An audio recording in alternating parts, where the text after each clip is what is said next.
ब्रह्मवैवर्त पुराण का परिचय तथा उसके पाठ, श्रवण एवं दान आदि की महिमा। ब्रह्मा जी कहते हैं, वत्स सुनो, अब मैं तुम्हें 10वें पुराण ब्रह्मवैवर्त का परिचय देता हूँ, जो वेद मार्ग का साक्षात्कार कराने वाला है। जहाँ देवर्षि नारद को उसके प्रार्थना करने पर भगवान सावर्णी ने संपूर्ण पुराणोक्त विषय का उपदेश किया था। यह पुराण अलौकिक एवं धर्म, कर्म, अर्थ और मोक्ष का सारभूत है। इसके पाठ और श्रवण से भगवान विष्णु और शिव में प्रीति होती है। उन दोनों में अभेद सिद्धि के लिए इस उत्तम ब्रह्मवैवर्त पुराण का उपदेश किया गया है। मैंने रथंतर कल्प का जो वृत्तांत बताया था, उसी की वेदवेत्ता व्यास ने संक्षिप्त करके शतकोटि पुराण में कहा है। व्यास जी ने ब्रह्मवैवर्त पुराण के 4 भाग किए हैं, जिनके नाम हैं ब्रह्मखंड, प्रकृति खंड, गणेश खंड और श्री कृष्ण खंड। इन चारों खंडों से युक्त ये पुराण 18,000 श्लोकों का बताया गया है। उसमें सूत और महर्षियों के संवाद में पुराण का उपक्रम है।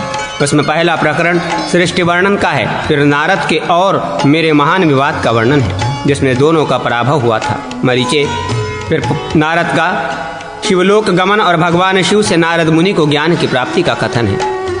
तदनंतर शिवजी के कहने से ज्ञान लाभ के लिए सावर्णी के सिद्ध सेवित आश्रम में, जो परम पुण्यमय और त्रिलोकी को आश्चर्य में डालने वाला था, नारद जी के जाने की बात कही गई है। यह ब्रह्मखंड है, जो श्रवण करने पर सब पापों का नाश कर देता है। तदनंतर नारद सावर्णी संवाद का वर्णन है। इसमें श्री कृष्ण का महात्म्य तथा नाना प्रकार के आख्यान और कथाएं हैं। प्रकृति की अंशभूत कलाओं के महात्मा और पूजन आदि का विस्तार पूर्वक यथावत वर्णन किया गया है। ये प्रकृति खंड है, जो श्रवण करने पर ऐश्वर्य प्रदान करता है। तदनंतर गणेश जन्म के विषय में प्रश्न किया गया है।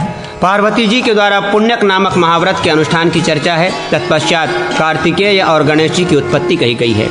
इसके बाद कार्तवीर अर्जुन और जमदग्नि नंदन परशुराम जी के अद्भुत चरित्र का वर्णन है। फिर गणेश और परशुराम जी ने जो महान विवाद हुआ था, उसका उल्लेख किया गया है। ये गणेश खंड है, जो सब विघ्नों का नाश करने वाला है। तदनंतर श्री कृष्ण जन्म के विषय में प्रश्न और उसके जन्म की अद्भुत कथा है। फिर गोकुल में गमन तथा पूतना आदि के वध की आश्चर्यमयी कथा है। तत्पश्चात श्री कृष्ण की बाल्यावस्था और कुमारावस्था की विविध लीलाओं का वर्णन है। उसके बाद शरद पूर्णिमा की रात्रि में गोप सुंदरियों के साथ श्री कृष्ण की रास क्रीड़ा का वर्णन है। रहस्य में श्री राधा के साथ उनकी क्रीड़ा का बहुत विस्तार के साथ प्रतिपादन किया गया है। तत्पश्चात अक्रूर जी के साथ श्री कृष्ण के मथुरा गमन की कथा है। कंस आदि का वध हो जाने के बाद श्री कृष्ण के द्विजोतित संस्कार का वर्णन उल्लेख है। फिर काश्य गोत्रोत्पन्न सांदीपनी मुनि से उनके विद्या ग्रहण की अद्भुत कथा है। तदनंतर कालयवन का वध, श्री कृष्ण का द्वारका गमन तथा वहां उनके द्वारा की हुई नरकासुर आदि के वध की अद्भुत लीलाओं का वर्णन है। ब्रह्मन ये श्री कृष्ण खंड है, जो पढ़ने, सुनने, ध्यान करने, पूजा करने अथवा नमस्कार करने पर भी मनुष्यों के संसार दुख का खंडन करने वाला है। व्यास जी के द्वारा कहे हुए इस प्राचीन और अलौकिक ब्रह्मवैवर्त पुराण का पाठ अथवा श्रवण करने वाला मनुष्य ज्ञान विज्ञान का नाश करने वाले भयंकर संसार सागर से मुक्त हो जाता है। जो इस पुराण को लिखकर माघ की पूर्णिमा को प्रत्यक्ष धेनु के साथ इसका दान करता है, वह अज्ञान बंधन से मुक्त हो ब्रह्मलोक को प्राप्त कर लेता है। जो इस विषय सूची को पढ़ता अथवा सुनता है, वो भी भगवान श्री कृष्ण की कृपा से मन का परिचय तथा उसके पाठ, श्रवण एवं दान का फल। ब्रह्मा जी कहते हैं, बेटा सुनो, अब मैं लिंग पुराण का वर्णन करता हूँ, जो पढ़ने तथा सुनने वालों को भोग और मोक्ष प्रदान करने वाला है। भगवान शंकर ने अग्निलिंग में स्थित होकर अग्निकल्प की कथा का आश्चर्य, धर्म आदि की सिद्धि के लिए मुझे इस लिंग पुराण का उपदेश किया था। उसी को व्यासदेव ने 2 भागों में बांट कर कहा है। अनेक प्रकार के उपाख्यानों से विचित्र प्रतीत होने वाला ये लिंग पुराण 11,000 श्लोकों से युक्त है और भगवान शिव की महिमा का सूचक है। ये सब पुराणों में श्रेष्ठ तथा त्रिलोकी का सारभूत है। पुराण के आरंभ में पहले प्रश्न है, फिर संक्षेप से सृष्टि का वर्णन किया गया है। तत्पश्चात योगाख्यान और कल्पाख्यान का वर्णन है। इसके बाद लिंग के प्रादुर्भाव और उसकी पूजा की विधि बताई गई है। फिर सनत कुमार और शैल आदि का पवित्र संवाद है। तदनंतर दधीचि चरित्र, युगधर्म निरूपण, भुवनकोश वर्णन तथा सूर्यवंश और चंद्रवंश का परिचय है। तत्पश्चात विस्तार पूर्वक सृष्टि वर्णन, त्रिपुर की कथा, लिंग प्रतिष्ठा तथा पशुपाश विपोक्ष का प्रसंग है। भगवान शिव के व्रत, सदाचार निरूपण, प्रायश्चित, अरिष्टि, काशी तथा श्रीशैल का वर्णन है। फिर अंधकासुर की कथा, वाराह चरित्र, नरसिंह चरित्र और जलंधर वध की कथा है। तदनंतर शिव सहस्त्र नाम, दक्ष यज्ञ विध्वंस, मदन दाहक और पार्वती के पाणिग्रह की कथा है। तत्पश्चात विनायक की कथा, भगवान शिव के तांडव नृत्य प्रसंग तथा उपमन्यु की कथा है। ये सब विषय लिंग पुराण के पूर्व भाग में कहे गए हैं। मुने, इसके बाद विष्णु के महात्मा का कथन, अम्बरीश की कथा तथा सनत कुमार और नंदीश्वर का संवाद है। फिर शिव महात्मा के साथ स्नान, याग आदि का वर्णन है। सूर्य पूजा की विधि तथा मुक्तदायिनी शिव पूजा का वर्णन है। तदनंतर अनेक प्रकार के दान कहे गए हैं। फिर श्राद्ध प्रकरण, प्रतिष्ठा तंत्र का वर्णन है। तत्पश्चात अघोर कीर्तन, ब्रजेश्वरी महाविद्या, गायत्री महिमा, त्र्यंबक महात्मा और पुराण श्रवण के फल का वर्णन है। इस प्रकार मैंने तुम्हें व्यास रचित लिंग पुराण के उत्तर भाग का परिचय दिया। यह भगवान रुद्र के महात्मा का सूचक है, जो इस पुराण को लिखकर फाल्गुन की पूर्णिमा को तिल धेनु के साथ ब्राह्मण को भक्तिपूर्वक इसका दान करता है। वो जरा मृत्यु रहित शिव सायुज्य प्राप्त कर लेता है। जो मनुष्य पापनाशक लिंग पुराण का पाठ या श्रवण करता है, वो इस लोक में उत्तम भोग भोग कर अंत में शिवलोक को चला जाता है। वे दोनों भगवान शिव के भक्त हैं और गिरिजा वल्लभ शिव के प्रसाद से इहलोक और परलोक का यथावत उपभोग करते हैं। पुराण का लक्षण तथा उसके पाठ, श्रवण एवं दान का महात्मा। श्री ब्रह्मा जी कहते हैं, वत्स सुनो, अब मैं वाराह पुराण का वर्णन करता हूँ। ये 2 भागों से युक्त है और सनातन भगवान विष्णु के महात्मा का सूचक है। पूर्व काल में मेरे द्वारा निर्मित जो मानव कल्प का प्रसंग है, उसी को विद्वानों में श्रेष्ठ साक्षात नारायण स्वरूप वेद व्यास ने भूतल पर इस पुराण में लिपिबद्ध किया है। वाराह पुराण की श्लोक संख्या 24,000 है। इसमें सबसे पहले पृथ्वी और वाराह भगवान का शुभ संवाद है। तदनंतर आदि सत्ययुग के वृत्तांत में रभ्य का चरित्र है। फिर दुर्जय के चरित्र और श्राद्ध कल्प का वर्णन है। तत्पश्चात महापातकों का आख्यान, गौरी की उत्पत्ति, विनायक नागगण, सेनानी कार्तिकेय, आदित्यगण, देवी धनत तथा वृष का आख्यान है। इसके बाद सत्य तपा के व्रत की कथा कही गई है। तदनंतर अगस्त गीता तथा रुद्र गीता कही गई है। महिषासुर के विध्वंस में ब्रह्मा, विष्णु और रुद्र तीनों की शक्तियों का महात्मा प्रकट किया गया है। तत्पश्चात पर्वाध्याय, श्वेतोपाख्यान, ग्रोपदानिक इत्यादि सतयुग का वृत्तांत मैंने प्रथम भाग में दिखाया है। फिर भगवत धर्म में व्रत और तीर्थों की कथाएं हैं। 32 अपराधों का शारीरिक प्रायश्चित बताया गया है। प्रायः सभी तीर्थों के पृथक पृथक महात्मा का वर्णन है। मथुरा की महिमा विशेष रूप से दी गई है। इसके बाद श्राद्ध आदि की विधि है। तदनंतर ऋषिपुत्र के प्रसंग से यमलोक का वर्णन, कर्म विपाक एवं विष्णु व्रत का निरूपण, गोकर्ण के पापनाशक महात्मा का भी वर्णन किया गया है। इस प्रकार वाराह पुराण का ये पूर्व भाग कहा गया है। उत्तर भाग में पुलत्स्य और पुरुराज के संवाद में विस्तार के साथ सब तीर्थों के महात्मा का पृथक पृथक वर्णन है। फिर संपूर्ण धर्मों की व्याख्या और पुष्कर नामक पुण्य पर्व का भी वर्णन है। इस प्रकार मैंने तुम्हें पापनाशक वाराह पुराण का परिचय दिया है। ये पढ़ने और सुनने वालों के मन में भगवत भक्ति बढ़ाने वाला है। जो मनुष्य इस पुराण को लिखकर और सोने की गरुड़ प्रतिमा बनवाकर तिलधेनु के साथ चैत्र की पूर्णिमा के दिन भक्ति पूर्वक ब्राह्मण को दान देता है, वो देवताओं तथा महर्षियों से वंदित होकर भगवान विष्णु का धाम प्राप्त कर लेता है। जो वाराह पुराण की अनुक्रमणिका का श्रवण या पाठ करता है, वो भी भगवान विष्णु के चरणों में संसार बंधन का नाश करने वाली स्कंद पुराण की विषयानुक्रमणिका। इस पुराण के पाठ, श्रवण एवं दान का महात्मा। श्री ब्रह्मा जी कहते हैं, वत्स सुनो, अब मैं स्कंद पुराण का वर्णन करता हूँ, जिसके पद पद में साक्षात महादेव जी स्थित हैं। मैंने शतकोटि पुराण में जो शिव की महिमा का वर्णन किया है, उसके सारभूत अर्थ का व्यास जी ने स्कंद पुराण में वर्णन किया है। उसमें 7 खंड कहे गए हैं। सब पापों का नाश करने वाला स्कंद पुराण 81,000 श्लोकों से युक्त है। जो इसका श्रवण अथवा पाठ करता है, वो साक्षात भगवान शिव ही है। इसमें स्कंद के द्वारा उन शैव धर्मों का प्रतिपादन किया गया है जो तत्पुरुष कल्प में प्रचलित थे। वे सब प्रकार की सिद्धि प्रदान करने वाले हैं। इसके पहले खंड का नाम माहेश्वर खंड है, जो सब पापों का नाश करने वाला है। इसके 12,000 से कुछ कम श्लोक हैं। ये परम पवित्र तथा विशाल कथाओं से परिपूर्ण है। इसमें सैकड़ों उत्तम चरित्र हैं तथा ये खंड स्कंद स्वामी के महात्मा का सूचक है।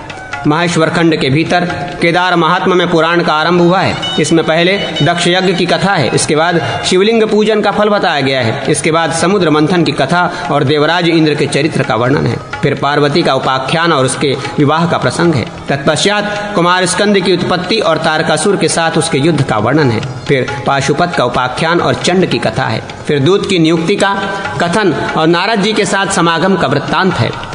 उसके बाद कुमार महात्मा के प्रसंग में पंचतीर्थ की कथा है। धर्मवर्मा राजा की कथा तथा नदियों और समुद्र का वर्णन है। तदनंतर इंद्रधुम्न और नाड़ी जंग की कथा है। फिर मही नदी के प्रादुर्भाव और दमन की कथा है। तत्पश्चात महिसागर संगम और कुमारेश का वृत्तांत है। इसके बाद नाना प्रकार के उपाख्यानों सहित तारक युद्ध और तारकासुर के वध का वर्णन है।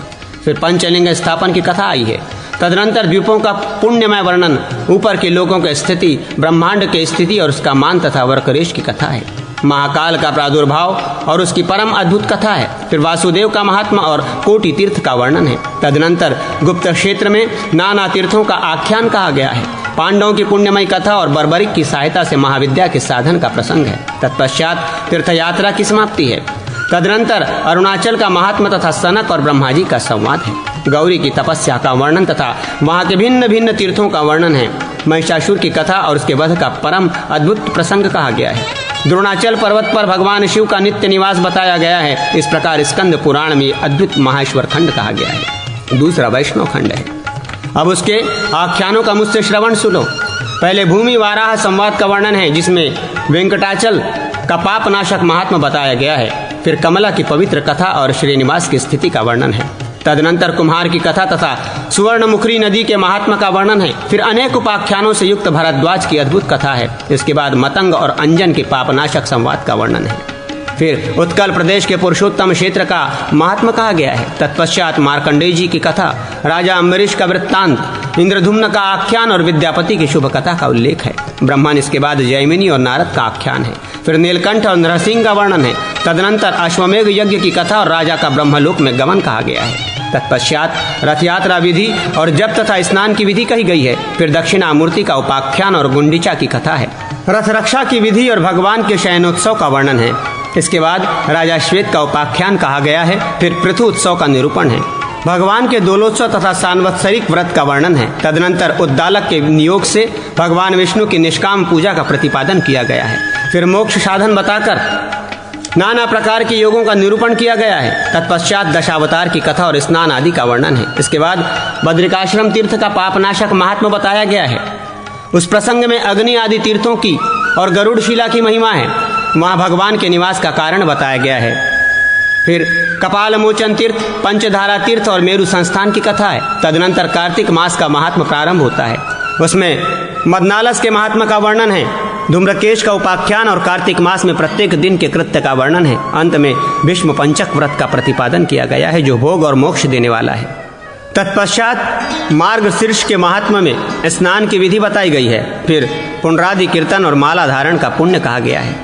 भगवान को पंचामृत से स्नान कराने का तथा घंटा बजाने आदि का पुण्य फल बताया गया है। नाना प्रकार के फूलों से भगवत पूजन का फल और तुलसी दल का महात्मा कहा गया है। भगवान को नैवेद्य लगाने की महिमा, एकादशी के दिन कीर्तन, अखंड एकादशी व्रत रहने का पुण्य और एकादशी की रात में जागरण करने का फल बताया गया है। इसके बाद मत्स्योत्सव का विधान और नाम महात्मा का कीर्तन है। भगवान के ध्यान आदि का पुण्य तथा मथुरा का महात्मा बताया गया है। मथुरा तीर्थ का उत्तम महात्मा अलग कहा गया है और वहाँ के 12 वनों की महिमा का वर्णन किया गया है। तत्पश्चात इस पुराण में श्रीमद् भागवत के उत्तम महात्मा का प्रतिपादन किया गया है।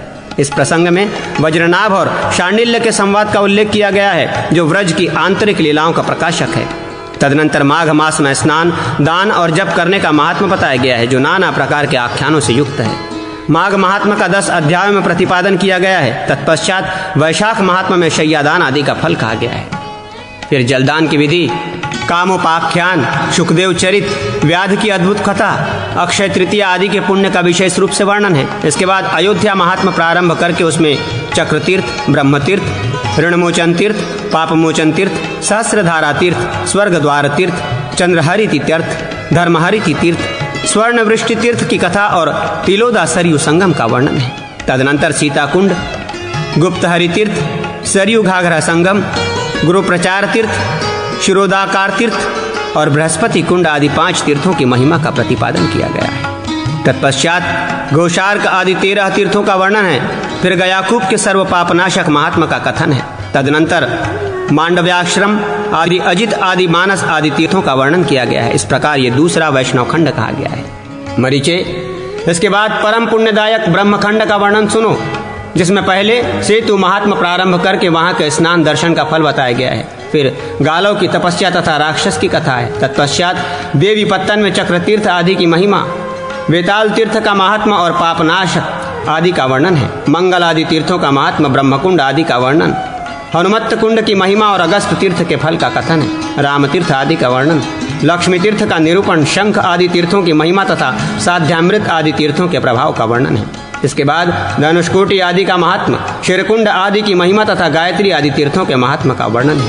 फिर रामेश्वरी की महिमा, तत्वज्ञान का उपदेश तथा सेतु यात्रा विधि का वर्णन है। जो मनुष्यों को मोक्ष देने वाला है। तत्पश्चात धर्मारण्य का महात्मा, उत्तम महात्मा बताया गया है, जिसमें भगवान शिव ने स्कंद को तत्व का उपदेश किया है।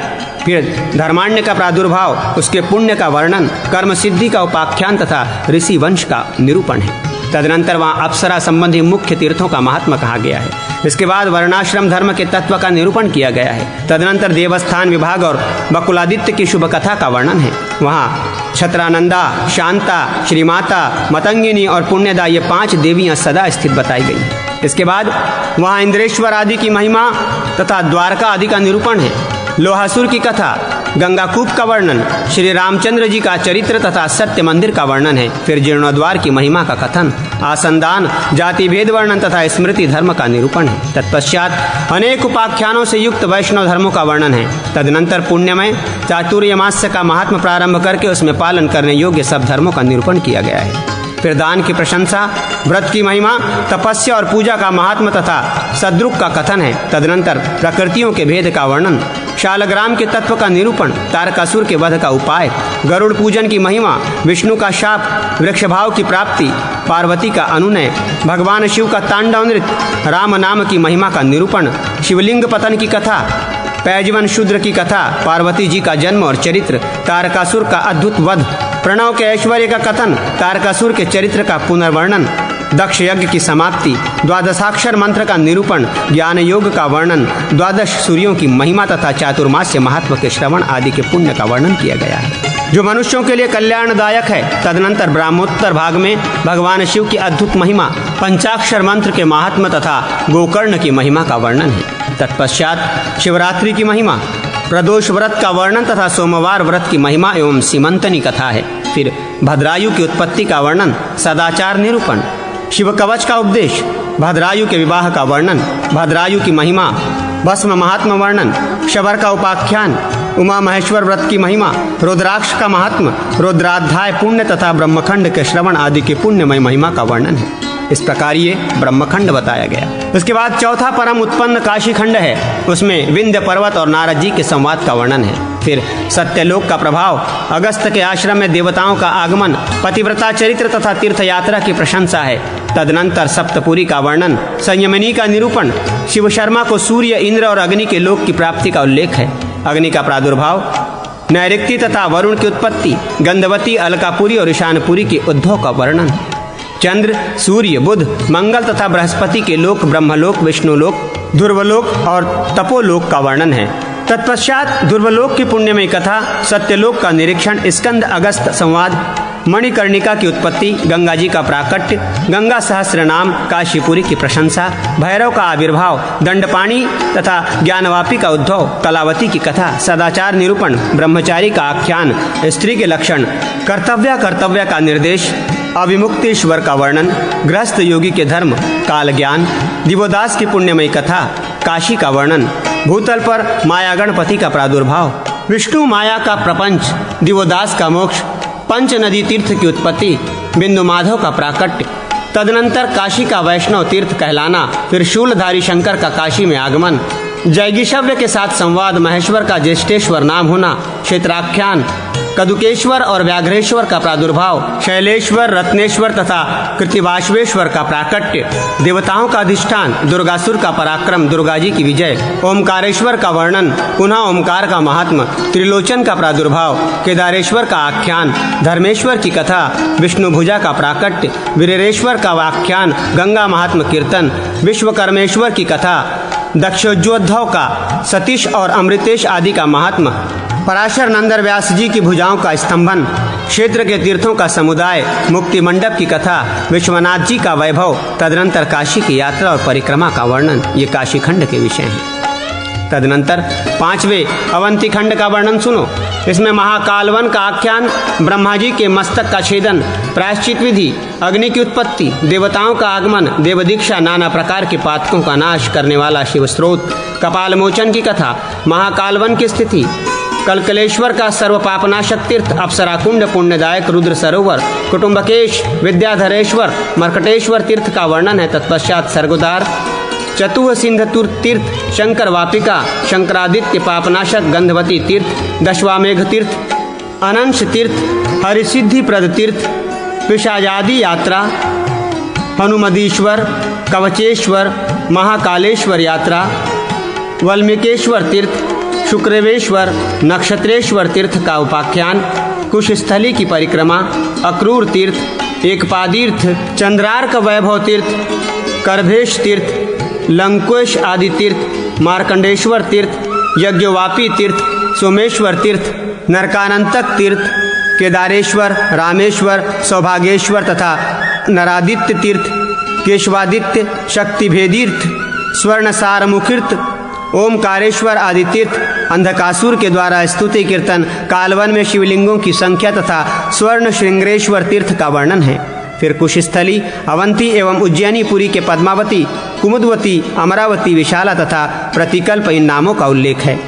इनका उच्चारण ज्वर की शांति कराने वाला है। तत्पश्चात शिप्रा में स्नान आदि का फल, नागों द्वारा की हुई भगवान शिव की स्तुति, हिरण्याध्यक्षों वध की कथा, सुंदरकुंड तीर्थ, नीलगंगा, पुष्कर तीर्थ, विंध्यवासन तीर्थ, पुरुषोत्तम तीर्थ, अधननाशन तीर्थ, गोमती तीर्थ, वामन कुंड, विष्णु सहस्र नाम, वीरेश्वर सरोवर, काल वैभव तीर्थ, नागपंचमी की महिमा, नरसिंह जयंती, कुटुम्बरेश्वर की यात्रा, देवसाधक कीर्तन, करकराज नामक तीर्थ, विष्णुशादी तीर्थ और सुरोहन तीर्थ का वर्णन किया गया है। रुद्रकुंड आदि में अनेक तीर्थों का निरूपण किया गया है। तदनंतर 8 तीर्थों की पुण्यमयी यात्रा का वर्णन है। इसके बाद नर्मदा नदी का महात्मा बतलाया गया है, जिसमें धर्मपुत्र युधिष्ठिर के वैराग्य तथा मार्कंडेय जी के साथ उनके समागम का वर्णन है।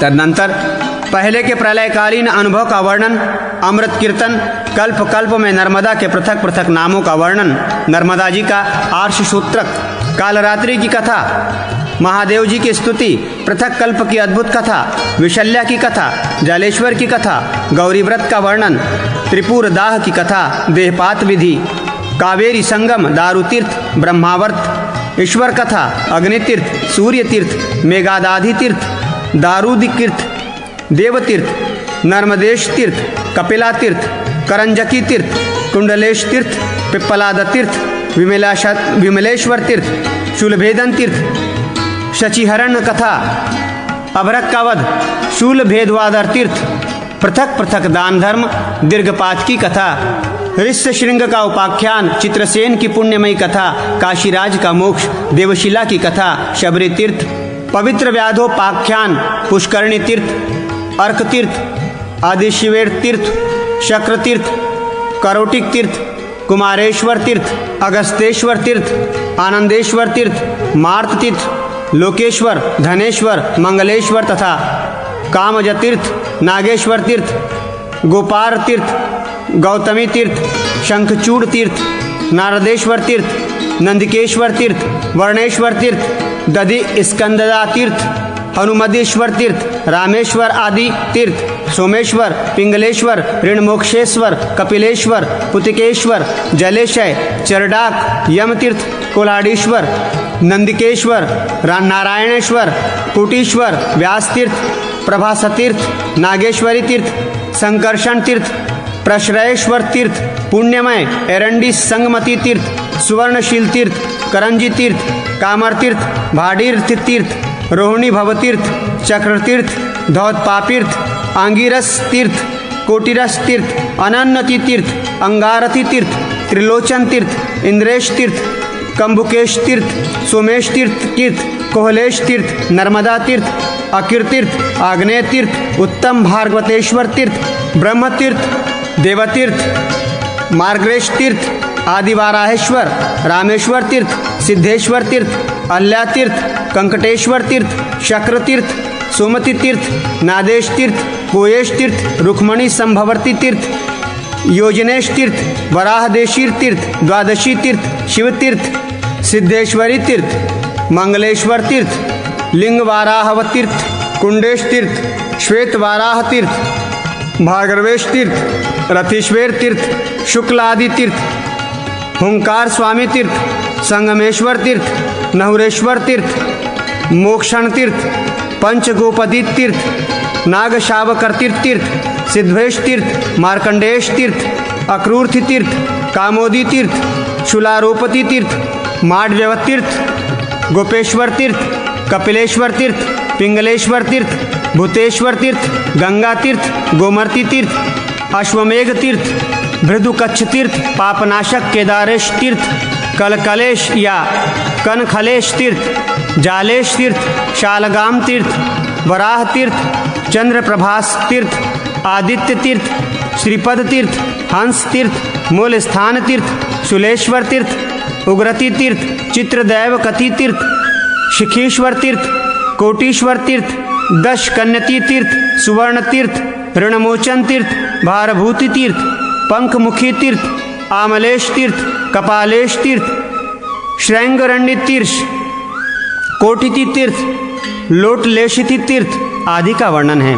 इसके बाद फलस्तुति कही गई है। तदनंतर कृमिजंगल महात्मा के प्रसंग में रोहिताश्व की कथा, धुंधुमार का उपाख्यान, उसके वध का उपाय, धुंधुवध, चित्रवह का उद्धव, उसकी महिमा, चंडीश का प्रभाव, रतीश्वर, केदारेश्वर, लक्षतीर्थ, विष्णुपदी तीर्थ, मुखार तीर्थ, चवनाधंत तीर्थ, ब्रह्म सरोवर चक्र तीर्थ, ललितोपाख्यान, बहुगोमूर तीर्थ, रुद्रावर तीर्थ, मार्कंडेवर तीर्थ, पापनाश कीर्त तीर्थ, श्रवणेश्वर तीर्थ, शुद्धपटीर तीर्थ, देवांधु प्रेत तीर्थ, जिहोदती तीर्थ का प्राकट्य, शिवोदती तीर्थ और फल श्रुति, इन विषयों का वर्णन है। ये सब अवंती खंड का वर्णन किया गया है जो श्रोताओं के पाप का नाश करने वाला है।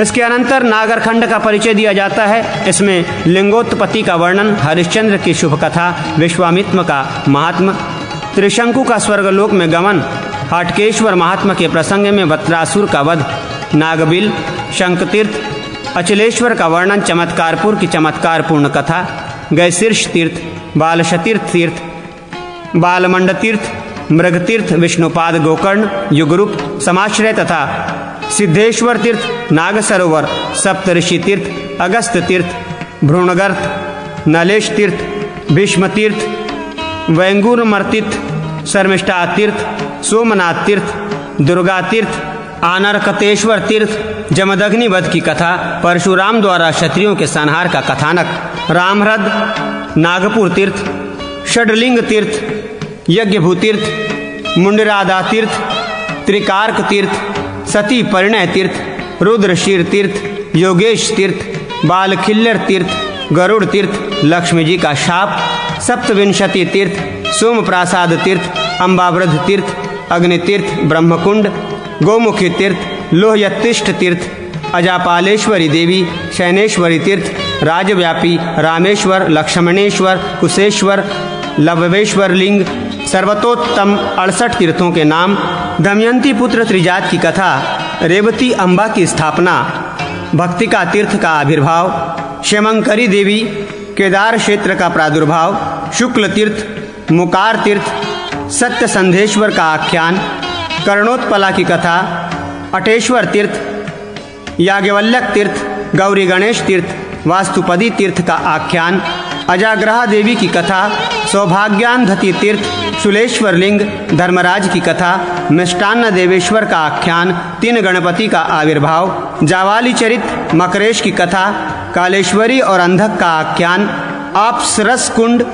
पुष्पादित्य तीर्थ, रोहिताक्ष तीर्थ, नागर ब्राह्मणों की उत्पत्ति का कथन, भार्गव चरित, विश्वामित्र चरित्र, सारस्वत तीर्थ, पिप्लादत्त तीर्थ, कंसारेश्वर तीर्थ, पिंडक तीर्थ, ब्रह्मा का यज्ञानुष्ठान, सावित्री की कथा, रैवत का आख्यान, भद्रयज्ञ का वृत्तांत, मुख्य तीर्थों का निरीक्षण, करूर क्षेत्र, हाटकेश्वर क्षेत्र और प्रभास क्षेत्र, इन तीनों क्षेत्रों का वर्णन, पुष्करारण्य, रैमिष्यारण्य तथा धर्मारण्य, इन तीनों अरण्यों का वर्णन, वाराणसी, द्वारका तथा अवंती, इन 3 पुरियों का वर्णन, वृंदावन, खांडव वन और अद्वैत वन, इन तीनों वनों का उल्लेख, कल्पग्राम, शालग्राम तथा नंदीग्राम, इन तीनों उत्तम ग्रामों का प्रतिपादन, असी तीर्थ, शुक्ल तीर्थ और प्रति तीर्थ, इन तीनों तीर्थों का निरूपण, श्रीशैल, अर्बुदगिरी तथा रायवतगिरी, इन 3 पर्वतों का वर्णन, गंगा, नर्मदा और सरस्वती, इन 3 नदियों का नाम उच्चारण, इनमें से एक एक का कीर्तन 3.5 करोड़ तीर्थों का फल देने वाला है, इत्यादि विषयों का प्रतिपादन किया गया है। कुपिका तीर्थ, शंख तीर्थ, चामर तीर्थ और बालमंडन तीर्थ, इन चारों का उच्चारण हाटकेश्वर क्षेत्र का फल देने वाला है। इन सब तीर्थों के वर्णन के पश्चात सांबादित्य की महिमा, श्राद्धकल्प का निरूपण, युधिष्ठिर भीष्म संवाद, अंधक, अंधकार पूर्ण नरक, जलशाही का महात्म, चातुर्मास्य व्रत, अशून्य शयन व्रत, मंक गणेश की महिमा, शिवरात्रि का महात्म, तुला पुरुष दान, पृथ्वीदान, बालकेश्वर, कपाल मोचनेश्वर, पापपिंड, साप्तलिंग युगमान आदि का वर्णन, निम्बेश्वर और शाकंभरी की कथा, 11 रुद्रों के प्राकट्य का वर्णन, दान महात्म तथा द्वादशादित्य का कीर्तन, इन सब विषयों का प्रतिपादन किया गया है। इस प्रकार ये नागर खंड कहा गया। अब प्रभास खंड का वर्णन किया जाता है, जिसमें सोमनाथ, विश्वनाथ, महान पुण्यपद, अर्कस्थल तथा सिद्धेश्वर आदि का आख्यान पृथक पृथक कहा गया है। तत्पश्चात अग्नितीर्थ, करपदेश्वर, उत्तम गतिदायक केदारेश्वर, भीमेश्वर, भैरवेश्वर, चंडीश्वर, भारकरेश्वर, चंद्रेश्वर, मंडलेश्वर, बुधेश्वर, बृहस्पतिश्वर, शुक्रेश्वर, शनैश्वरेश्वर, राहेश्वर, कैतीश्वर आदि शिव विग्रहों का वर्णन है। तत्पश्चात सिद्धेश्वर आदि 5 रुद्रों की स्थिति का वर्णन किया गया है। वारारोहा, अजापाला, मंगला, ललितेश्वरी, लक्ष्मीश्वर, बड़ेश्वर, उर्वेश्वर, कामेश्वर, गौरीश्वर, वरुणेश्वर, दुर्वाश्वीर, गणेश्वर, कुमारेश्वर, चंडकल्प, शकुलेश्वर, कोटीश्वर तथा बालरूपधारी ब्रह्मा आदि की उत्तम कथा है। तत्पश्चात नरकरेश्वर, सनवरेश्वर, निधीश्वर, बलभद्रेश्वर, गंगा, गणपति, जाम्बवती नदी, पांडुकुप, शतमेघ, लक्ष्ममेघ, कोटिमेघ की श्रेष्ठ कथा है। दुर्वासादित्य घट स्थान, हिरण्यासंगम, नागरादित्य, श्री कृष्ण संकर्षण, समुद्र, कुमारी, क्षेत्रपाल, ब्रह्मरेश्वर, पिंगला संगमेश्वर, शंकरादित्य, घटेश्वर, ऋषितीर्थ, नंदादित्य, त्रितकुप, सोमपान, पर्णादित्य और न्यंकुमति की भी अद्भुत कथा का उल्लेख है। तदनंतर 12 स्वामी का वृत्तांत, छायालिंग, गुल्फ, कनकनंदा, कुंती और गंगेश की कथा है। फिर चमसोधेश्वर, विदुरेश्वर, त्रिलोकेश्वर, मंगणेश्वर, त्रैपुरेश्वर तथा षंड तीर्थ की कथा है। फिर सूर्य प्राची, त्रिक्षण और उमानाथ की कथा है। पृथ्वीत्व द्वार, शूल स्थल, चवनादित्य और चवनेश्वर का वृत्तांत है। उसके बाद अजापालेश्वर, बालादित्य, कुबेर स्थल तथा ऋषितोयाय की पुण्यमयी कथा एवं श्रीगालेश्वर का महात्म कीर्तन है। फिर नारदादित्य की कथा, नारायण के स्वरूप का निरूपण, तप्तकुंड की महिमा तथा मूल चंडीश्वर का वर्णन है। चतुर्मुख गणेश और कलम्बेश्वर की कथा, गोपाल स्वामी, बकुल स्वामी और मरणोदन की भी कथा है। तत्पश्चात क्षेमादित्य, उन्नत विघ्नेश, तल स्वामी, कालमेघ, रुक्मणी, दुर्वाश्वेश्वर, भद्रेश्वर, शंखाव्रत, मोक्ष तीर्थ, गोष्पद तीर्थ, अच्युत ग्रह, जालेश्वर, ओमकारेश्वर, चंडीश्वर, आशापुर निवासी विघ्नेश और कलाकुंड की अद्भुत कथा है। कपिलेश्वर और जरदव शिव की भी विचित्र कथा का उल्लेख है। नलेश्वर, करकोटकेश्वर, हाटकेश्वर, नारदेश्वर, यंत्रभूषा, दुर्गकूट और गणेश की कथा का भी उल्लेख है। सुपर्ण भैरवी, ऐला भैरवी तथा भल्ल तीर्थ की भी महिमा है। तत्पश्चात कर्दमालती तीर्थ और गुप्त सोमनाथ का वर्णन है। इसके बाद बहुस्वर्णेश्वर, श्रृंगरेश्वर, कौटीश्वर, मार्कंडेश्वर, कोटिश तथा दामोदर ग्रह की महात्म कथा है।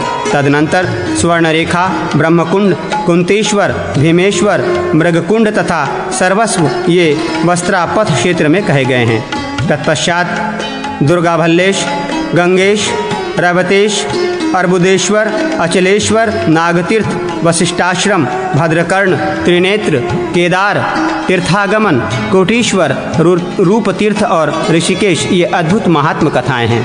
इसके बाद सिद्धेश्वर, शुक्रेश्वर, मणिकर्णेश्वर, पंगु तीर्थ, यम तीर्थ और वाराही तीर्थ आदि के महात्म का वर्णन है।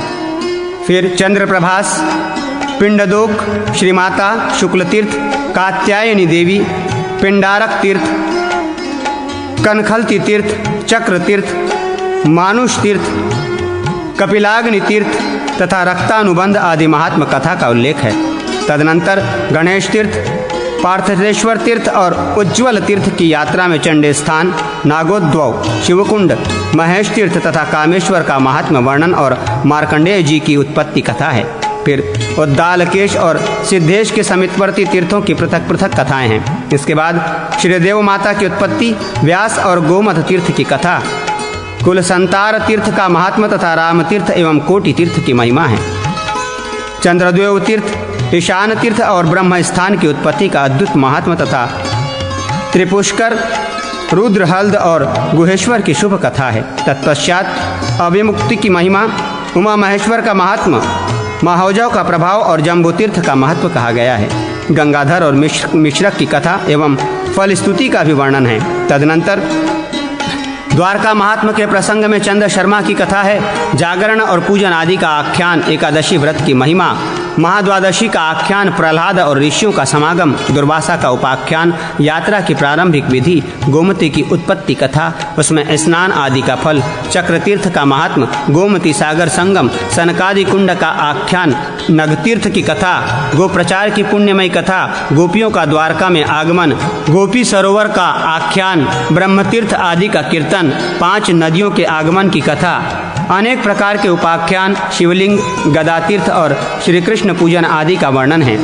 त्रिविध मूर्ति का वर्णन, दुर्वासा और श्री कृष्ण संवाद, कुश दैत्य के वध की कथा, विशेष पूजन का फल, गोमती और द्वारका में तीर्थों के आगमन का वर्णन, श्री कृष्ण मंदिर का दर्शन, द्वारवती में अभिषेक, वहाँ तीर्थ के निवास की कथा और द्वारिका के पुण्य का वर्णन है। ब्राह्मणों, इस प्रकार सर्वोत्तम कथाओं से युक्त शिव महात्मा प्रतिपादक स्कंद पुराण में ये 7वां प्रभास खंड बताया गया है। जो इसे लिखकर स्वर्णमय त्रिशूल के साथ माघ की पूर्णिमा के दिन सत्कार पूर्वक ब्राह्मण को दान देता है, वो सदा भगवान शिव के लोक में आनंद का भागी होता है।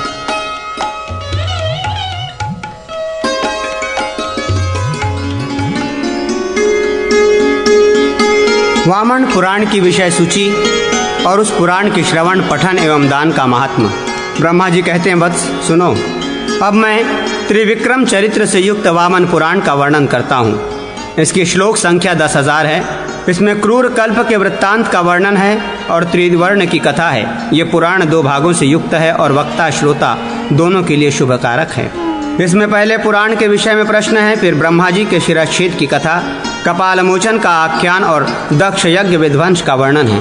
तत्पश्चात भगवान हर की कालरूप संज्ञा, मदन दहन, प्रहलाद नारायण युद्ध, देवासुर संग्राम, सुकेशी और सूर्य की कथा, काम्य व्रत का वर्णन, श्री दुर्गा चरित्र, तपति चरित्र, कुरुक्षेत्र वर्णन, अनुपम सत्या महात्म, पार्वती जन्म की कथा, तप्ती का विवाह, गौरी उपाख्यान, कौशिकी उपाख्यान, कुमार चरित्र, अंधक वध की कथा, साधोपाख्यान, जाबाली चरित्र, अर्जा की अद्भुत कथा, अंधकासुर और भगवान शंकर का युद्ध, अंधक को गणत्व की प्राप्ति, मरुदणों के जन्म की कथा, राजा बलि का चरित्र, लक्ष्मी चरित्र, त्रिविक्रम चरित्र, प्रहलाद की तीर्थ यात्रा और उसमें अनेक मंगलमयी कथाएं, धुंधु चरित्र, प्रेतोपाख्यान, नक्षत्र पुरुष की कथा, श्रीदामा का चरित्र, त्रिविक्रम चरित्र के अंत में ब्रह्मा जी के द्वारा कहा हुआ उत्तम स्रोत तथा प्रहलाद और बलि के संवाद में सूतल लोक में श्रीहरि की प्रशंसा का उल्लेख है। ब्राह्मण, इस प्रकार मैंने तुम्हें इस पुराण का पूर्व भाग बताया है। अब इस वामन पुराण के उत्तर भाग का श्रवण करो। उत्तर भाग में 4 संहिताएं हैं। वे पृथक पृथक 1-1 सहस्र श्लोकों से युक्त हैं। उनके नाम इस प्रकार हैं, माहेश्वरी, भागवती, सौरी और गणेश्वरी।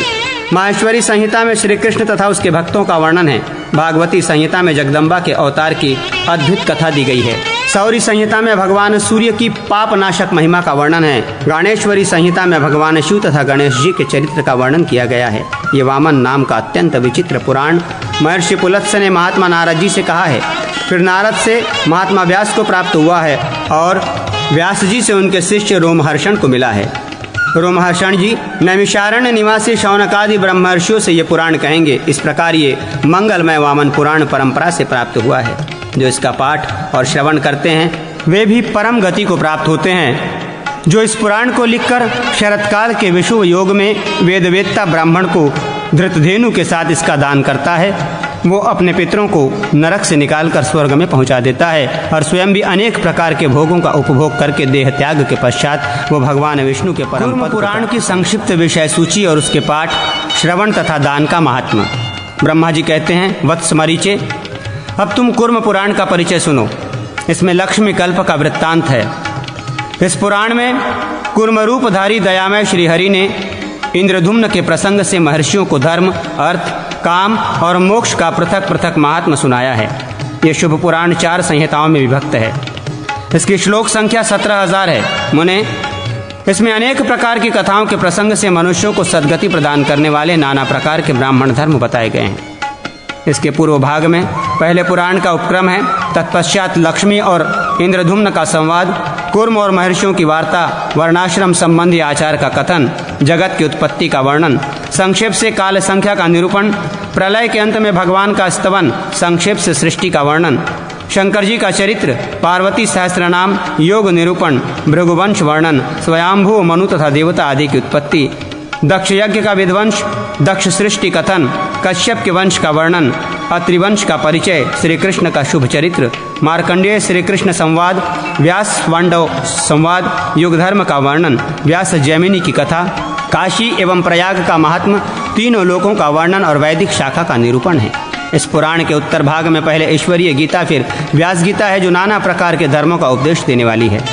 इसके सिवा नाना प्रकार के तीर्थों का पृथक पृथक महात्मा बताया गया है। तदनंतर प्रतिसर्ग का वर्णन है, ये ब्राह्मी संहिता कही गई है।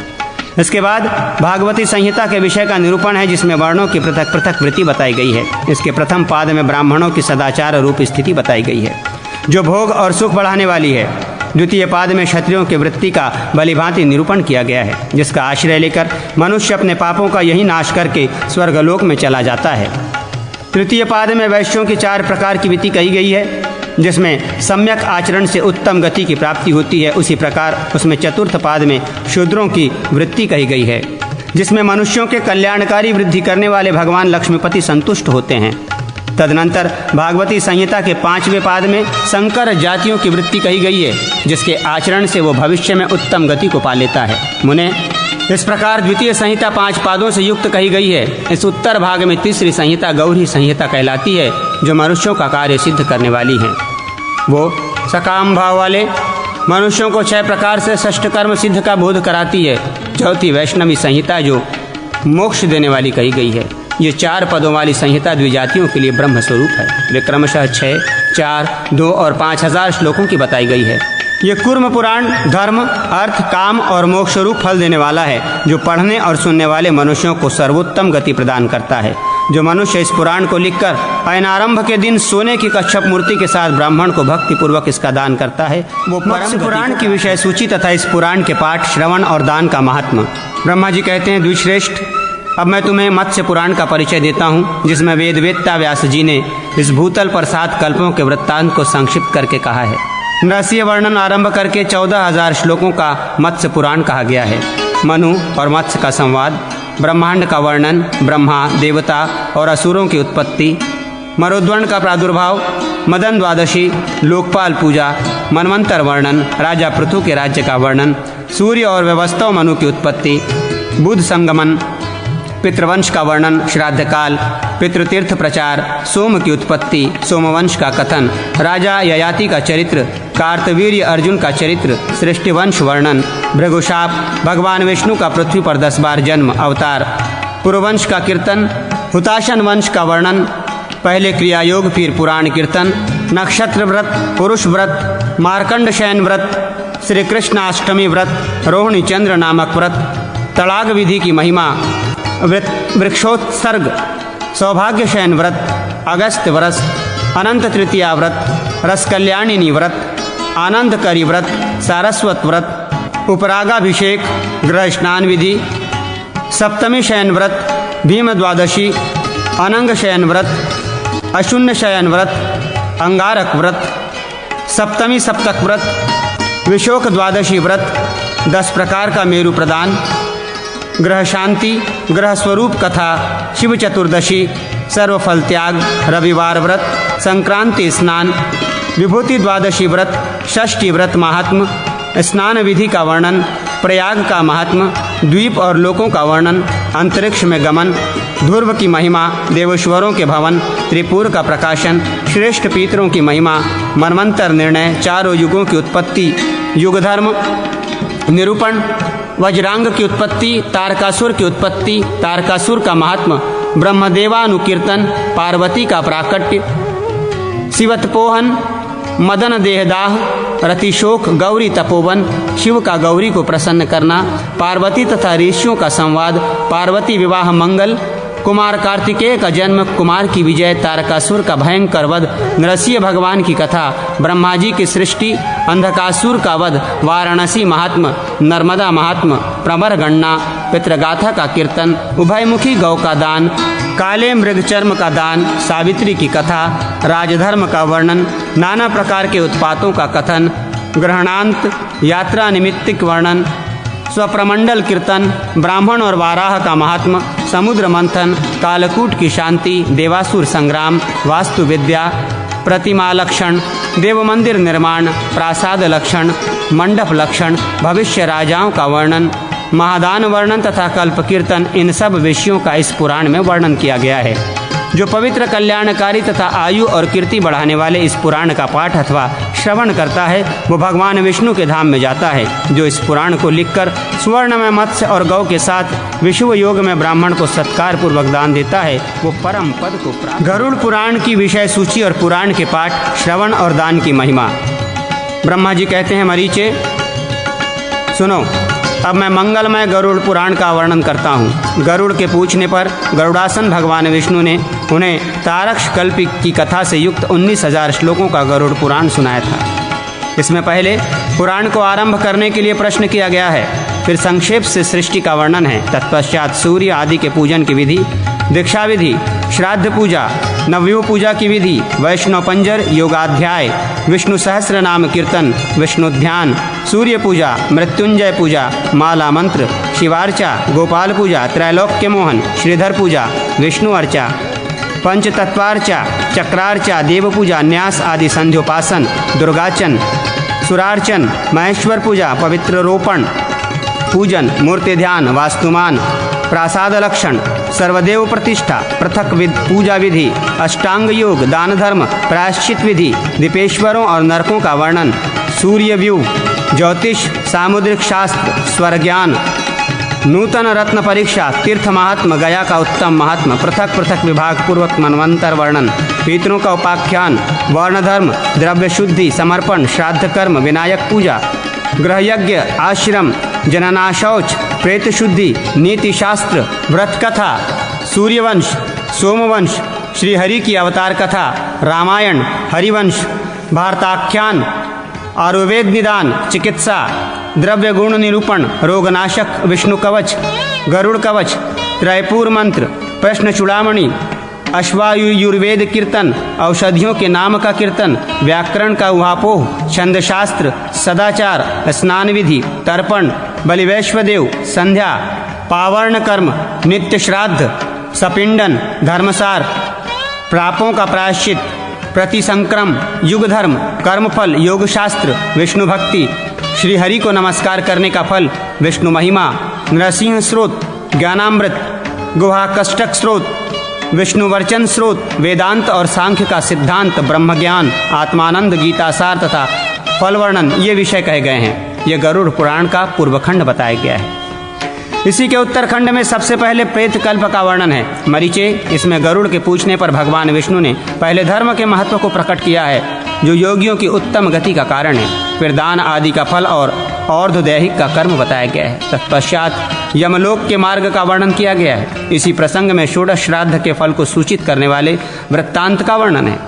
यमलोक के मार्ग से छूटने का उपाय और धर्मराज के वैभव का कथन है। इसके बाद प्रेत की पीड़ाओं का वर्णन, प्रेत चिन्ह निरूपण, प्रेत चरित्र वर्णन और प्रेतत्व प्राप्ति के कारण का उल्लेख किया गया है। तदनंतर प्रेत कृत्य का विचार, सपिंडीकरण का कथन, प्रेतत्व से मुक्त होने का कथन, मोक्ष साधक दान, आवश्यक एवं उत्तम दान, प्रेत को सुख देने वाले कार्यों का उहापोह, शारीरिक निर्देश, यमलोक वर्णन, प्रेतत्व से उद्धार का कथन, कर्म करने के अधिकारी का निर्णय, मृत्यु से पहले के कर्तव्यों का वर्णन, मृत्यु से पीछे के कर्म का निरूपण, मध्य षोडश श्राद्ध, स्वर्ग प्राप्ति कराने वाले कर्तव्य का उहापोह, सूतक के दिन संख्या, नारायण बलि कर्म, वृषोत्सर्ग का महात्म, निषिद्ध कर्म का त्याग, दुर्मृत्यु के अवसर पर किए जाने वाले कर्म का वर्णन, मनुष्यों के कर्म का फल, विष्णु ध्यान और मोक्ष के लिए कर्तव्य और अकर्तव्य का विचार, स्वर्ग की प्राप्ति के लिए विहित कर्म का वर्णन, स्वर्गीय सुख का निरूपण, भूलोक वर्णन, नीचे के 7 लोकों का वर्णन, ऊपर के 5 लोकों का वर्णन, ब्रह्मांड के स्थिति का निरूपण, ब्रह्मांड के अनेक चरित्र, ब्रह्म और जीव का निरूपण, आत्यंतिक प्रलय का वर्णन तथा फल स्तुति का निरूपण यही गरुड़ नामक पुराण है, जो कीर्तन और श्रवण करने पर वक्ता और श्रोता मनुष्यों के पाप का शमन करके उन्हें भोग और मोक्ष देने वाला है। जो इस पुराण को लिखकर 2 सुवर्णमय हंस प्रतिमा के साथ विषुव योग में ब्राह्मण को दान देता है, वो ब्रह्मांड पुराण का परिचय, संक्षिप्त विषय सूची, पुराण परंपरा, उसके पाठ, श्रवण एवं दान का फल। ब्रह्मा जी कहते हैं, वत्स सुनो, अब मैं ब्रह्मांड पुराण का वर्णन करता हूँ, जो भविष्य कल्पों की कथा से युक्त और 12,000 श्लोकों से परिपूर्ण है। इसके 4 पाद हैं। पहला प्रक्रिया पाद, दूसरा अनुषंग पाद, तीसरा उपोद्घात पाद और चौथा उपसंहार पाद है। पहले 2 पादों का पूर्व भाग कहा गया है, तृतीय पाद ही मध्यम भाग है और चतुर्थ पाद उत्तर भाग माना गया है। पूर्व भाग के प्रक्रिया भाग में पहले कर्तव्य का उपदेश, नैमिष का आख्यान, हिरण्यगर्भ की उत्पत्ति और लोक रचना इत्यादि विषय वर्णित हैं। मानद ये पूर्व भाग का प्रथम पाद प्रक्रिया पाद है। अब द्वितीय अनुषंग पाद का वर्णन सुनो। इसमें कल्प और मनवंतर का वर्णन है। तत्पश्चात लोक ज्ञान, मानुषी सृष्टि कथन, रुद्र सृष्टि वर्णन, महादेव विभूति, ऋषि सर्ग, अग्नि विजय, काल श्रद्धाओं वर्णन, प्रियव्रत वंश का परिचय, पृथ्वी का दैर्घ्य और विस्तार, भारतवर्ष का वर्णन, फिर अन्य वर्षों का वर्णन, जम्बू आदि 7 द्वीपों का परिचय, नीचे के लोकों पातालों का वर्णन, भूभोर्व आदि ऊपर के लोकों का वर्णन, ग्रहों की गति का विश्लेषण, आदित्य युग का कथन, देवाग्रहानुकीर्तन, भगवान शिव के नीलकंठ नाम पढ़ने का कथन, महादेव जी का वैभव, अमावस्या का वर्णन, युग तत्व निरूपण, यज्ञ प्रवर्तन, अंतिम 2 युगों का कार्य, युग के अनुसार प्रजा का लक्षण, ऋषि प्रवर वर्णन, वेद व्यसन वर्णन, स्वयंभू मनवंतर का निरूपण, शेष मनवंतर का कथन, पृथ्वी दोहन, चाक्षुष और वर्तमान मनवंतर के सर्ग का वर्णन है। इस प्रकार ये पूर्व भाग का द्वितीय पाद कहा गया है। अब मध्य भाग के उपोद्घात पाद में वर्णित विषय कहे जाते हैं। उसमें पहले सप्तर्षियों का वर्णन, प्रजापति वंश का निरूपण, उससे देवता आदि की उत्पत्ति, तदनंतर विजय की अभिलाषा और मरोदणों की उत्पत्ति का कथन है। कश्यप की संतानों का वर्णन, ऋषिवंश निरूपण, पितृकल्प का कथन, श्राद्ध कल्प का वर्णन, व्यवस्था मनु की उत्पत्ति, उनके सृष्टि, मनुपुत्रों का वंश, गांधर्व निरूपण, इक्ष्वाकु वंश का वर्णन, महात्मा अत्रि के वंश का कथन, अमावसु के वंश का वर्णन, रजि का अद्भुत चरित्र, ययाति चरित्र, यदुवंश निरूपण, कातवीर्य चरित्र, परशुराम चरित्र, वृष्णिवंश का वर्णन, सगर की उत्पत्ति, भार्गव का चरित्र, कार्तवीर्यवध संबंधी कथा, सगर का चरित्र, भार्गव औरव की कथा, देवासुर संग्राम की कथा, कृष्णावतार वर्णन, शुक्राचार्य कृत इंद्र का पवित्र स्रोत, विष्णु महात्म कथन, बलिवंश निरूपण तथा कलयुग में होने वाले राजाओं का चरित्र। ये मध्यम भाग का तीसरा उपोद्घात पाद है। अब उत्तर भाग के चौथे उपसंहार पाद का वर्णन करता हूँ। उसमें व्यवस्था मनवंतर की कथा विस्तार के साथ ज्यों की त्यों दी गई है। जो कथा पहले ही कही गई है वो यहाँ संक्षेप से बताई जाती है। भविष्य में होने वाले मनुओं का चरित्र भी कहा गया है। तदनंतर कल्प के प्रलय का निर्देश दिया गया है। कालमान बताया गया है। तत्पश्चात प्राप्त लक्षणों के अनुसार 14 भुवनों का वर्णन किया गया है। फिर विपरीत कर्मों के आचरण से नरकों की प्राप्ति का कथन है। मनोमयपुर का व्याख्यान और प्राकृत प्रलय का प्रतिपादन किया गया है। तदनंतर शिवधाम का वर्णन है और सत्व आदि गुणों के संबंध से जीवों की त्रिविध गति का निरूपण किया गया है। इसके बाद अन्वय तथा व्यतिरेक दृष्टि से अनिर्देश्य एवं अतर्क परम ब्रह्म परमात्मा के स्वरूप का प्रतिपादन किया गया है। इस प्रकार ये उत्तर भाग सहित उपसंहार पाद का वर्णन किया गया है। मरीचे, मैंने तुम्हें 4 पाद वाले ब्रह्मांड पुराण का परिचय दिया। यह 18वां पुराण सार से भी सारतर वस्तु है। इसकी कहीं भी उपमा नहीं है। मानद ब्रह्मांड पुराण जो 4 लाख श्लोक में कहा गया है, वास्तव में उसी को भवितात्मा मुनियों के उपदेश के पराशर नंदन व्यास मुनि ने 18 भागों में विभक्त करके पृथक पृथक कहा। दीनों पर अनुग्रह करने वाले धर्मशील मुनियों ने मुझसे सभी पुराण सुनकर उसका संपूर्ण लोगों के लिए प्रकाशन किया है। पूर्व काल में मैंने वशिष्ठ को इस पुराण का उपदेश दिया था। वशिष्ठ ने शक्तिनंदन पराशर को और पराशर ने जातुकर्ण को यह पुराण सुनाया। फिर जातुकर्ण से वायुदेव के मुख से प्रकट हुए इस उत्तम पुराण को पाकर व्यासदेव ने इसे प्रमाणभूत माना और इस लोक में इसका प्रचार किया। वत्स, जो एकाग्रचित्त हो इस पुराण का पाठ एवं श्रवण करता है वह इस लोक में सारे पापों का नाश करके अनामय लोक रोग शोक से रहित परमधाम में जाता है। जो इस पुराण को लिखकर सोने के सिंहासन पर रखता और वस्त्र से आच्छादित करके ब्राह्मण को दान देता है वो ब्रह्मा जी के लोक में जाता है। इसमें अन्यथा विचार नहीं करना चाहिए। मरीचे, मैंने तुमसे ये जो 18 पुराण संक्षेप में कहे हैं उन सबको विस्तार से सुनना चाहिए। जो श्रेष्ठ मानव इन 18 पुराणों को विधिपूर्वक सुनता अथवा कहता है वो फिर इस संसार में जन्म नहीं लेता। मैंने इस समय जो कुछ कहा वो पुराणों का सूत्र रूप है। पुराण का फल चाहने वाले पुरुष को इसका नित्य अनुशीलन करना चाहिए। जो दाम्भिक, पापाचारी, देवता और गुरु की निंदा करने वाला, साधु महात्माओं से द्वेष रखने वाला और शठ है, उसे इस पुराण का उपदेश कदापि नहीं देना चाहिए। जो शांत, मनोनिग्रह से युक्त, सेवा परायण, द्वेष रहित तथा पवित्र हो, उस श्रेष्ठ वैष्णव पुरुष को ही इसका उपदेश देना। 12 मासों की प्रतिपदा के व्रत एवं आवश्यक कृत्यों का वर्णन। श्री नारद जी बोले, प्रभु, मैंने आपके मुख से समस्त पुराणों का सूत्र जैसा कि परमश्रेष्ठी ब्रह्मा जी ने महर्षि मरीचि से कहा था सुन लिया। महाभाग, अब मुझसे क्रमशः तिथियों के विषय में निरूपण कीजिए जिसमें व्रत का ठीक ठीक निश्चय हो जाए। जिस मास में जिस पुण्य तिथि को जिसने उपासना की है और उसकी पूजा आदि का जो विधान है वो सब इस समय बताइए। श्री सनातन जी ने कहा, नारद सुनो, अब मैं तुमसे तिथियों के पृथक पृथक व्रत का वर्णन करता हूँ। तिथियों के जो स्वामी हैं उन्हीं के क्रम से पृथक पृथक व्रत बताया जाता है जो संपूर्ण सिद्धियों की प्राप्ति कराने वाला है। चैत्र मास के शुक्ल पक्ष में प्रथम दिन सूर्योदय काल में ब्रह्मा जी ने संपूर्ण जगत की सृष्टि की थी। इसलिए वर्ष और वसंत ऋतु के आदि में बलिराज्य संबंधी तिथि अमावस्या को जो प्रतिपदा तिथि प्राप्त होती है उसी में सदा विद्वानों को व्रत करना चाहिए। प्रतिपदा तिथि पूर्व विद्या होने पर ही व्रत आदि में ग्रहण करने योग्य है। उस दिन महाशांति करनी चाहिए। वो समस्त पापों का नाश, सब प्रकार के उत्पातों की शांति तथा कलयुग के दुष्कर्मों का निवारण करने वाली है। साथ ही वो आयु देने वाली, पुष्टिकारक तथा धन और सौभाग्य को बढ़ाने वाली है। वो परम मंगलमयी, शांति, पवित्र होने के साथ ही इहलोक और परलोक में भी सुख देने वाली है। उस तिथि को पहले अग्नि रूपधारी भगवान ब्रह्मा जी की पूजा करनी चाहिए। फिर क्रमशः सब देवताओं की पृथक पृथक पूजा करें। इस तरह पूजा और ओमकार पूर्वक नमस्कार करके कुश, जल, तिल और अक्षत के साथ सुवर्ण और वस्त्र सहित दक्षिणा लेकर वेदवेत्ता ब्राह्मण को व्रत की पूर्ति के लिए दान करना चाहिए। इस प्रकार पूजा विशेष से सौरी नामक व्रत संपन्न होता है। ब्राह्मण ये मनुष्यों को आरोग्य प्रदान करने वाला है। मुने उसी दिन विद्याव्रत भी बताया गया है तथा इसी तिथि को श्री कृष्ण ने अजातशत्रु युधिष्ठिर को तिलक व्रत करने का उपदेश दिया है। तदनंतर ज्येष्ठ मास के शुक्ल पक्ष की प्रतिपदा को सूर्योदय काल में देव मंदिर संबंधी वाटिका में उगे हुए मनोहर कनेर वृक्ष का पूजन करें। कनेर के वृक्ष में लाल डोरा लपेटकर उस पर गंध, चंदन, धूप आदि चढ़ावें। उगे हुए सप्तधान्य के अंकुर, नारंगी और बिजौरा, नींबू आदि से उसकी पूजा करें। फिर अक्षत और जल से उस वृक्ष को सींचकर निम्नांकित मंत्र से क्षमा प्रार्थना करें। करवीर, आप धर्म के निवास स्थान और भगवान सूर्य के पुत्र हैं। दुर्गादि देवताओं के मस्तक को विभूषित करने वाले तथा उनके सदैव प्रिय हैं। आपको नमस्कार है। तत्पश्चात आकृष्णेन इत्यादि वेदोक्त मंत्र का उच्चारण करके इसी प्रकार क्षमा प्रार्थना करें। इस प्रकार भक्तिपूर्वक पूजन करके ब्राह्मणों को दक्षिणा दे और वृक्ष की परिक्रमा करके अपने घर जाएं। श्रावण शुक्ला प्रतिपदा को प्रथम उत्तम रोटक व्रत होता है जो लक्ष्मी और बुद्धि को देने वाला है तथा धर्म, अर्थ, काम एवं मोक्ष का कारण है। ब्राह्मण सोमवार युक्त श्रावण शुक्ल प्रतिपदा या श्रावण के प्रथम सोमवार से लेकर 3.5 मास तक ये व्रत किया जाता है। इसमें प्रतिदिन सोमेश्वर भगवान शिव की बिल्वपत्र से पूजा की जाती है। कार्तिक शुक्ला चतुर्दशी तक इस नियम से पूजा करके उस दिन उपवास पूर्वक रहें और व्रत परायण पुरुष पूर्णिमा के दिन पुनः भगवान शंकर की पूजा करें। फिर बांस के पात्र में सुवर्ण सहित पवित्र एवं अधिक वायन जो देवता की प्रसन्नता को बढ़ाने वाला हो लेकर संकल्प पूर्वक ब्राह्मण को दान करें। मुनीश्वर, ये दान धन की वृद्धि करने वाला है।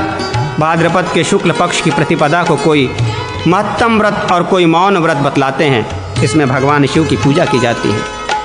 उस दिन मौन रहकर नैवेद्य तैयार करें। 48 फल और पूए एकत्र करके उनमें से 16 तो ब्राह्मण को दें और 16 देवताओं को भोग लगावें एवं शेष 16 अपने उपयोग में लावें। सुवर्णमय शिव की प्रतिमा को विधानवेत्ता पुरुष कलश के ऊपर स्थापित करके उसकी पूजा करें।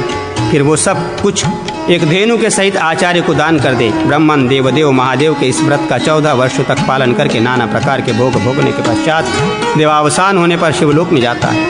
ब्राह्मण आश्विन शुक्ला प्रतिपदा को अशोक व्रत का पालन करके मनुष्य शोक रहित तथा धन धान्य से संपन्न हो जाता है। उसमें नियम पूर्वक रहकर अशोक वृक्ष की पूजा करनी चाहिए। 12वें वर्ष व्रत के अंत में अशोक वृक्ष की सुवर्ण में मूर्ति बनाकर उसे भक्तिपूर्वक गुरु को समर्पित करने पर मनुष्य शिवलोक में प्रतिष्ठित होता है। इसी प्रतिपदा को नवरात्र व्रत आरंभ करें। पूर्वाह्न काल में कलश स्थापन पूर्वक देवी की पूजा करें। गेहूं और जौ के बीज से अंकुर आरोपण करके प्रतिदिन अपनी शक्ति के अनुसार उपवास आयाचित अथवा एक भुक्त करके रहें एवं पूजा पाठ जप आदि करता रहे। ब्राह्मण मार्कंडेय पुराण में देवी के जो 3 चरित्र कहे गए हैं उनका भोग और मोक्ष के अभिलाषा रखने वाला पुरुष 9 दिनों तक पाठ करे। नवरात्र में भोजन वस्त्र आदि के द्वारा कुमारी पूजन उत्तम माना गया है। ब्राह्मण इस प्रकार व्रत का आचरण करके मनुष्य इस पृथ्वी पर दुर्गा जी की कृपा से संपूर्ण सिद्धियों का आश्रय हो जाता है। कार्तिक शुक्ला प्रतिपदा को नवरात्र में बताए नियम के अनुसार विशेषतः अन्नकूट नामक कर्म भगवान विष्णु की प्रसन्नता को बढ़ाने वाला है। उस दिन गोवर्धन पूजन के लिए सब तरह के पाक और सब गोरसों का संग्रह करके सबको अन्नकूट करना चाहिए। इससे सब मनोरथों की सिद्धि होती है। सायंकाल में गौओं सहित श्री गोवर्धन पर्वत का पूजन करके जो उसकी प्रदक्षिणा करता है वो भोग और मोक्ष पाता है। मार्गशीर्ष शुक्ला प्रतिपदा को परम उत्तम धन व्रत का पालन करना चाहिए। रात में भगवान विष्णु का पूजन और होम करके अग्निदेव की सुवर्णमय प्रतिमा को 2 लाल वस्त्रों से आच्छादित करके ब्राह्मण को दान दे। ऐसा करके मनुष्य इस पृथ्वी पर धन धान्य से संपन्न होता है। अग्निदेव के द्वारा उसके समस्त पाप दग्ध हो जाते हैं और वो विष्णु लोक में प्रतिष्ठित होता है। पौष शुक्ला प्रतिपदा को भक्तिपूर्वक सूर्यदेव की पूजा करके एक भूत व्रत करने वाला मनुष्य सूर्यलोक में जाता है। माघ शुक्ला प्रतिपदा के दिन अग्नि स्वरूप साक्षात महेश्वर की विधि पूर्वक पूजा करके मनुष्य इस पृथ्वी पर समृद्धशाली होता है। फाल्गुन शुक्ला प्रतिपदा को धूले दूसरे अंगों वाले देवदेव दिगंबर शिव को सब ओर से जल द्वारा स्नान करावें। भगवान महेश्वर इस लौकिक कर्म से भी संतुष्ट होकर अपना सायुज्य प्रदान करते हैं। फिर भक्तिपूर्वक भली भांति पूजित होने पर वे क्या नहीं दे सकते। वैशाख शुक्ला प्रतिपदा को विश्वव्यापक भगवान विष्णु की विधि पूर्वक पूजा करके व्रती पुरुष ब्राह्मणों को भोजन करावे। इसी प्रकार आषाढ़ शुक्ला प्रतिपदा को जगत गुरु ब्रह्मा एवं विष्णु का पूजन करके ब्राह्मण भोजन करावे। ऐसा करने से श्री विष्णु सहित सर्वलोके लोकेश्वर ब्रह्मा जी अपना सायुज्य प्रदान करते हैं और वो संपूर्ण सिद्धियों को प्राप्त कर लेता है। द्विश्रेष्ठ 12 महीनों की प्रतिपदा तिथियों में होने वाले जो व्रत तुम्हें बताए गए वे भोग और मोक्ष देने वाले हैं। इस सब व्रतों में ब्रह्मचर्य पालन का विधान है। भोजन के लिए सामान्यतः हविष्यान्न बताया गया है।